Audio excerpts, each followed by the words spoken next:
अस्सलाम। बैक्टीरिया का cell wall किस चीज़ से कंपोज हुआ होता है, किस चीज़ से बनता है। इसके अलावा बैक्टीरियल सेल वॉल को हम स्टेन किस तरह कर सकते हैं। मेडिकल माइक्रोबायोलॉजी में हम बैक्टीरियल सेल वॉल को किस तरह स्टेन कर सकते हैं। This is all about bacterial cell wall staining. Okay, तो इसकी थ्योरी पे देख लेते हैं कि थ्योरी क्या है इसकी।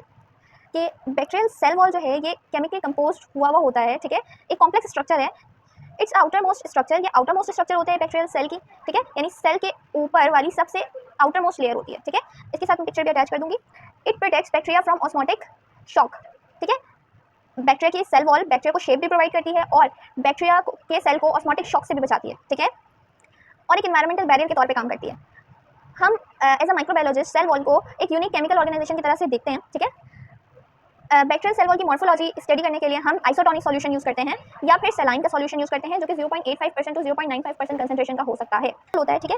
अब बैक्टीरिया को हम दो तरह से उनकी सेल वॉल के बेसिस पे डिफरेंशिएट करते हैं, ठीक है। बैक्टीरिया को दो तरह से डिफरेंशिएट करते हैं।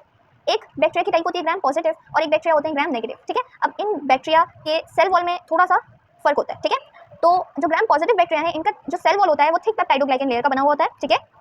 इसलिए ये पर्पल कलर की स्टेन हमें देते हैं, ठीक है। पर्पल कलर की स्टेन हमें देते हैं।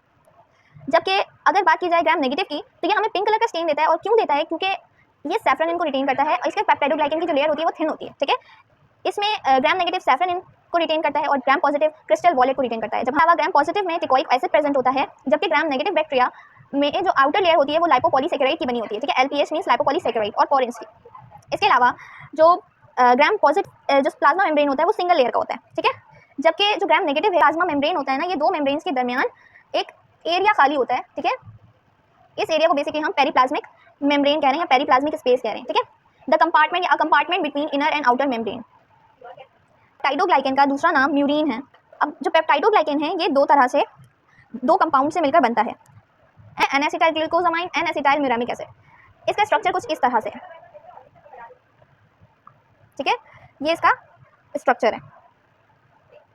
अब ये जो एन एसिटाइल ग्लूकोजामीन है और एन एसिटाइल म्यूरामिक एसिड है, इसके दरमियान एक बॉन्ड होता है, ठीक है। ये दोनों आपस में एक बॉन्ड के जरिए से जुड़े हुए होते हैं और वो बॉन्ड होती है बीटा-1,4 ग्लाइकोसाइडिक बॉन्ड।